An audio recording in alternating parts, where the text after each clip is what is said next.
saya akan menjelaskan tentang golongan-golongan yang berbeda dan integrasi sosial. Baik, pertama saya akan menjelaskan apa itu golongan-golongan yang berbeda. Indonesia memiliki keanekaragaman suku, ras, dan agama sehingga masyarakat di tanah air dapat disebut heterogen. Tiap-tiap suku bangsa mempunyai kebudayaan dengan ciri khasnya masing-masing. Keadaan ini memperlihatkan adanya pengkategorian, tetapi sebenarnya semua suku bangsa itu hidup bersama-sama dalam wadah masyarakat. Setiap anggota suku pasti memiliki suatu kecenderungan terhadap kelompoknya. Kecenderungan itu terkadang menimbulkan konflik dengan suku lain. Namun tidak sedikit juga kecenderungan tersebut yang menambah kekayaan budaya Indonesia lewat proses akulturasi. Hal itu dapat tercapai melalui proses interaksi sosial. Sebagai makhluk sosial, manusia selalu berhubungan dengan orang lain dan berkomunikasi satu sama lain. Komunikasi itu menjadi jembatan untuk menghubungkan perbedaan yang ada di dalam masyarakat. Perkembangan dinamika masyarakat juga tidak hanya memicu perbedaan terkait suku, ras, serta keyakinan, tetapi juga pada banyak hal lain. Salah satunya adalah perbedaan identitas sosial yang pada akhirnya membentuk golongan sosial. Konsep golongan sosial seringkali dipersamakan dengan kategori sosial di sejumlah buku kajian antropologi dan sosiologi.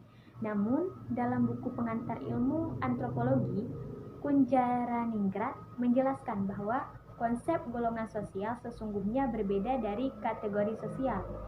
Menurut Kunjaraningrat, definisi golongan sosial adalah kesatuan manusia yang memiliki ikatan identitas sosial dan ditandai oleh ciri-ciri tertentu, yang seringkali ciri tersebut disematkan pada mereka oleh pihak luar. Adapun jenis-jenis golongan yang berbeda yaitu yang pertama, keberagaman suku.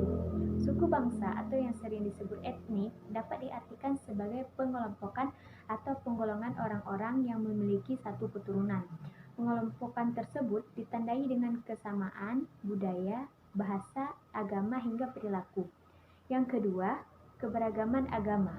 Sila pertama Pancasila, ketuhanan yang Maha Esa, merupakan salah satu tanda bahwa Indonesia adalah negara yang religius.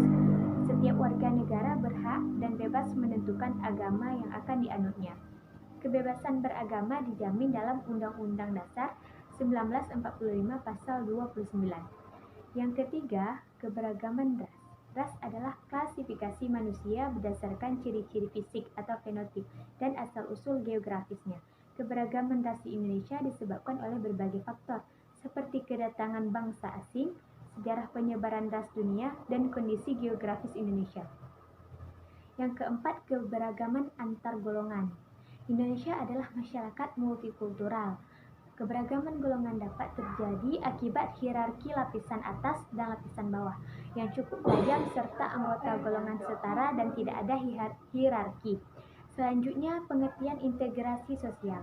Integrasi sosial merupakan sebuah penyesuaian antara unsur-unsur yang berbeda, terutama pada kehidupan sosial, sehingga nantinya akan menghasilkan pola kehidupan yang nyaman untuk masyarakat.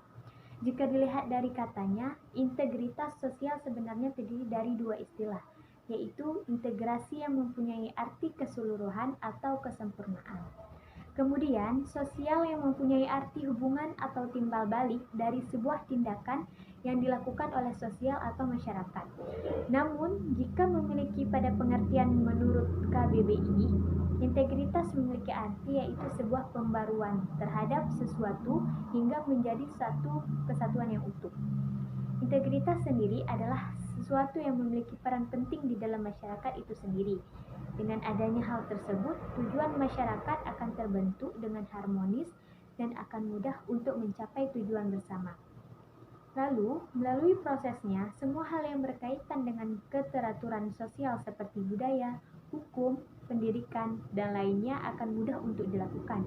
Sehingga bisa-bisa kita simpulkan bahwa integritas sosial dapat dinilai sebagai salah satu elemen yang bisa mengurangi terjadinya konflik sosial yang ada di dalam masyarakat. Kemudian ada beberapa jenis integrasi sosial, yaitu yang pertama adalah integrasi normatif. Bentuk integrasi yang satu ini dapat diartikan sebagai integrasi yang terjadi karena adanya norma dan nilai yang berlaku dalam masyarakat tersebut. Yang kedua, integrasi fungsional.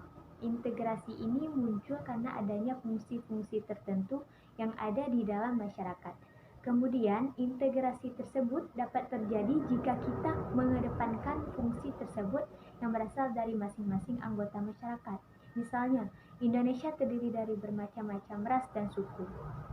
Yang ketiga, integrasi koersif. Integrasi koersif merupakan bentuk integrasi yang tercipta karena adanya kekuasaan yang dimiliki penguasa. Itu artinya penguasa akan menerapkan cara-cara kekerasan atau disebut juga koersif. Misalnya, para pendemo berhenti rusuh ketika polisi menyemprotkan gas air mata kepada kerumunan pendemo. Jadi, dapat kita ambil kesimpulan bahwa golongan sosial adalah kesatuan manusia yang memiliki ikatan identitas sosial dan ditandai oleh ciri-ciri tertentu, yang seringkali ciri tersebut disematkan pada mereka oleh pihak luar. Dari penjelasan tersebut juga dapat kita simpulkan bahwa integrasi sosial merupakan suatu proses penyesuaian unsur-unsur yang berbeda yang ada di dalam masyarakat, sehingga hal tersebut bisa melebur menjadi satu dan utuh. Sekian penjelasan dari saya tentang golongan-golongan yang berbeda dan integrasi sosial. Saya minta maaf jika ada kesalahan dan kekurangan dari penjelasan saya tadi, dan semoga bermanfaat untuk kita semua. Sekian, wassalamualaikum warahmatullahi wabarakatuh.